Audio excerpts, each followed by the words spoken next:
Okay, so back to the board. I have question number 7, number 8. Sorry, there won't be a number 9, there won't be a number 10. The reason is this. In that same question, we have number 10 being a graph. I'm going to take time to use our projector to create some of this. You want to have graphical representation. So let's go to number 7, the one that really a bit funny. Now you see, when you give you numbers like this in decimals to multiply, do the same thing. Do like this. 283 times 27. Now, what you will now do is this. You count the number of values you have after the decimal point. Multiply the number. I mean, when they give you numbers with decimal, bring out the decimals from it. Take it as a whole number and multiply them out. Now, when you do that, you remember that after the decimal point, you have one number here. After this one, you have 1. So that means whatever you get, you have to move back 2 decimal places. 1 decimal for the first, 1 decimal for the second. If assuming this had 2 decimal places and this had 1 decimal place, that means you have to move back 3 times. According to the number of decimal points that you eliminated, when you finish multiplying it, return back that number of times. So let's go. Now if we have 7 times 3, 7 times 3 is 21. Write down 1, we carry 2. 7 times 8 is 56. Now 56 plus this 2 will equals to what? 58. We write down 8, we carry 5. 7 times 2 is 14. 14 plus 5 is 19. We write the whole of the 19 here. I mean for the first multiplication. 7 times 3, 21. We write down 1, we carry 2. Is that clear? 21, you write down 1, you carry 2.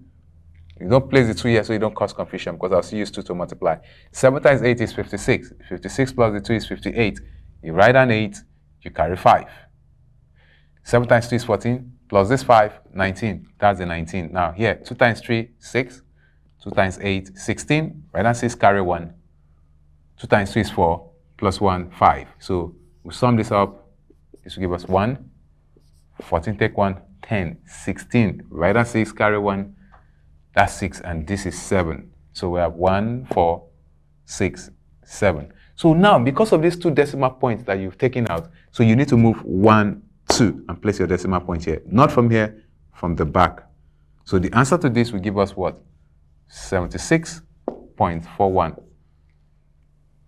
Are we good? This is just a quick calculation here. The answer is 76.41. You move your decimal point backward because 1, 2. The numbers of decimal, not the decimal point to. If, for instance, the question was 28.33 times 2.7, after you get your answer, you must move decimal point from this left-hand side backward 3 times because you have 2 numbers after decimal point here and 1 number here. So that makes it 1, 2, and 3. So you move 1, 2, 3. Is that clear? Well, because this is not a question, so you cannot do that. So because of the 2 numbers after the decimal point on both sides, we have to go 1, 2, and we give that respect to it. Are we good? That's as you take the multiplication of decimals. Just multiply it like whole number. Then remember the number of times you move backward. Now, simple equations. Simple linear equation. A certain number is multiplied by 5. Let number be x. So if you use 5 times x, you will get 5x. A certain number is multiplied by 5, okay? And then 13 is added. So that means you're going to have this as 5x plus 13, okay? The result is 48. 5x plus 13. Then we're going to have this as 5x plus 13 equals to 48. Okay, this is the whole statement now. What is the number? They say a certain number is multiplied by 5. We said let the number be x. When you multiply 5 times x, you will get 5x. After getting 5x, then I said, then 13 is added. Then that means 5x plus 13. Then I said the result that you will get is 48. That means you're saying equal to 48. So what's the number? Now, on simple equations, whenever you have to solve simple equations, you have times. You have to bring the numbers to one side and the alphabet to one side. And remember, whatever crosses equal sign, if you ever have, I know you've seen this before, we have the left-hand side and the right-hand side in a simple equation.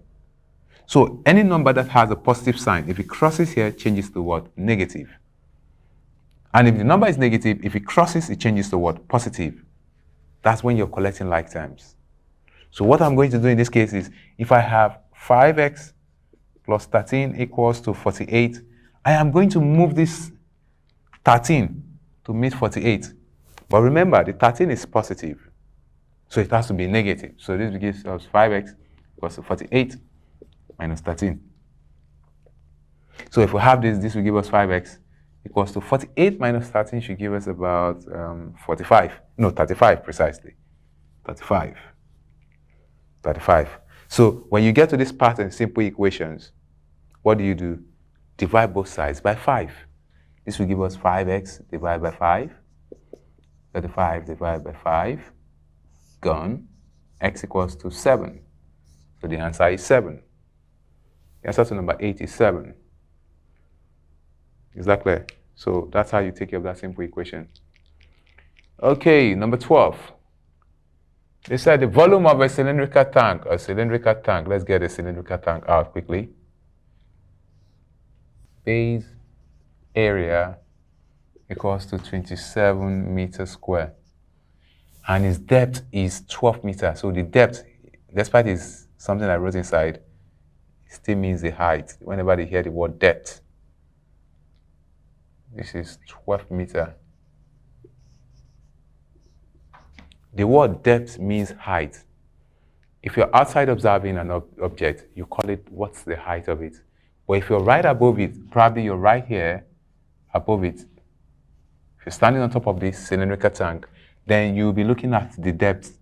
And the depth is still the same as the height. If it's 12 meters deep, then it's 12 meters high. All right, so take note of that word depth. So let me remove this skeleton here. We don't need you here. Okay, now, they said, what is the volume of a cylindrical tank whose base area is 27 meters square and depth is 12 meters?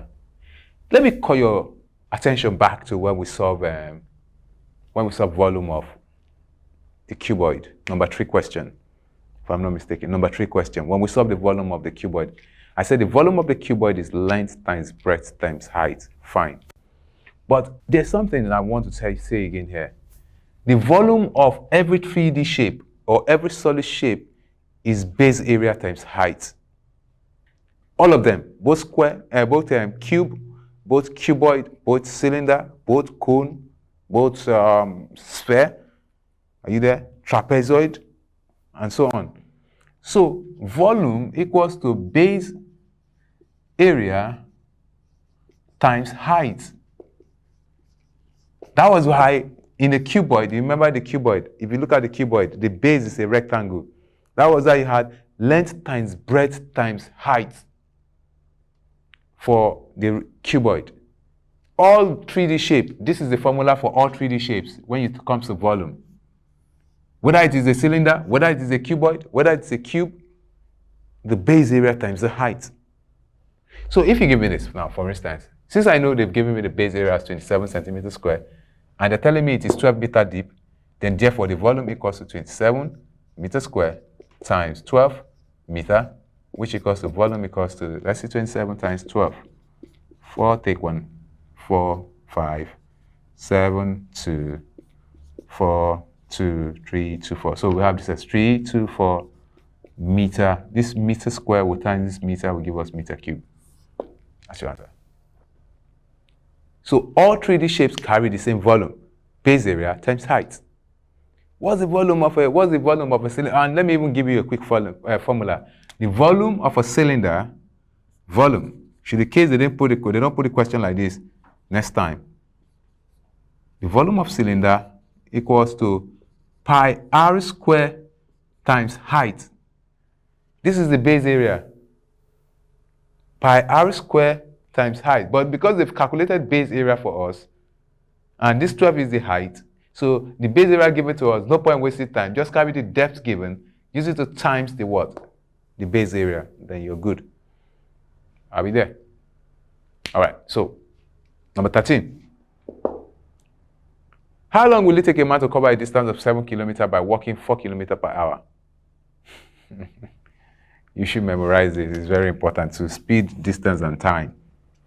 Remember, distance equals to speed times time. Time equals to distance over speed. Speed equals to distance over time. You must not forget this for, but this is their main expression. Distance equals to speed times time. Now, what are they asking for? How long will a man take? That is time. And what is time? Distance over speed. How long will a man take to cover a distance of 7 kilometers by walking 4 kilometers per hour? How long will it take? Are you ready? So that means we're looking at time. This is time. Time is what? Time is what? Distance over speed. So for time, time equal to, please memorize this because you might need it in the exam. Distance equals to speed times time. Time equals to distance over speed. Speed equals to distance over time. So time becomes distance over what? Speed, which equals to, what's the distance? 7 kilometers. What's the time? And what's the speed? 4 kilometers per hour. Okay, so kilometer, we take out kilometer. Time we equals to 1/3 all over 4 hours. And if we want to look at it properly, this is like 1 hour. How many minutes? Let's find out. Let's do this like time equals to 1 hour. Then we have 3/4 times 60 minutes. We want to take this 3/4 to minutes. That's the way you do it. You times it by 60. So 4 year 1, 4 years should give me 15. 15 times 3 should give me 45. So this will give me final answer as what? Answer becomes 1 hour.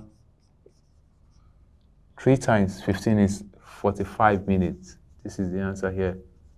1 hour, 45 minutes. So you take either 7/4. 7/4 is the same as 1/3/4 hours. Are we there? So as good as that. Now, number 14. A plane takes off from Lagos at 10:30 a.m. It then flies to Accra in 65 minutes. Let's draw a map of this movement of the plane. Solution.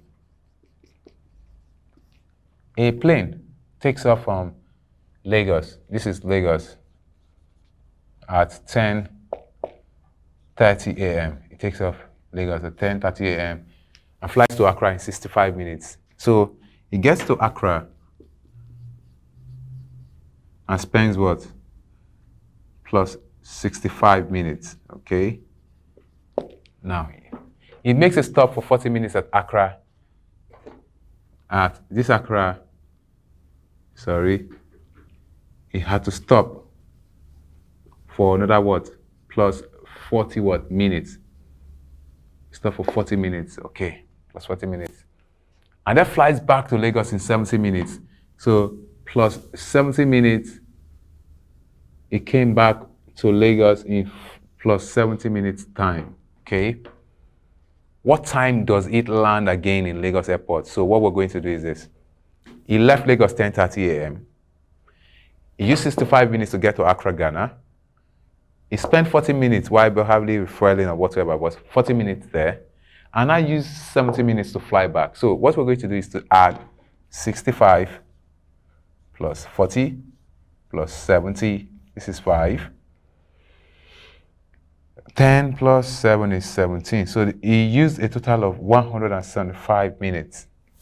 And what is 175 minutes? Let's take 175 minutes to what hour? So 175 minutes, we have to do what? We divide it by what? 60 minutes. So how many 60 do we have in 175? It's supposed to be 180. So we're going to have this as 2 hours. 2 hours is 120. 175 minus 120 should give us 55 minutes. So he spent 2 hours, 55 minutes for the total journey. I'll start again. Before I do the final, I want to land on the final solution. But watch this. A plane takes off from Lagos at 10:30. This is the first movement. This is when it's coming back. So it leaves to Accra and used 65 minutes to get to Accra. He spent 40 minutes while waiting there and came back with 70 minutes to Lagos. They want to know when the plane arrived in Lagos. it's not this. So this is the total time the plane has spent while away from Lagos. Look at it like this. 65 minutes plus 40 minutes plus 70 minutes is 175 minutes. Now, this 175 minutes, what is it in hours? 60 minutes make 1 hour. So 60 divided by 175 will give me 2. That's 120. If I now say, okay, 175 minus 120, I'll get 55. So that's why I have 55 minutes. So 175 minutes is 2 hours, 55 minutes that the plane used so far in moving from Lagos to Accra and likewise returning back. So what we're going to do now is this. Okay, so with the 2 hours, 55 minutes, then we want to know at what time does it land again at Lagos Airport. So we have the start point, which is 10:30. We're going to write as hour, minute. So we have 10:30 plus 2 hours, 55 minutes. So let's sum it up and see what it will give to us. Are you ready? Now, if you sum this up, 30 plus 55 will give us 85 minutes. And we can write 85 minutes.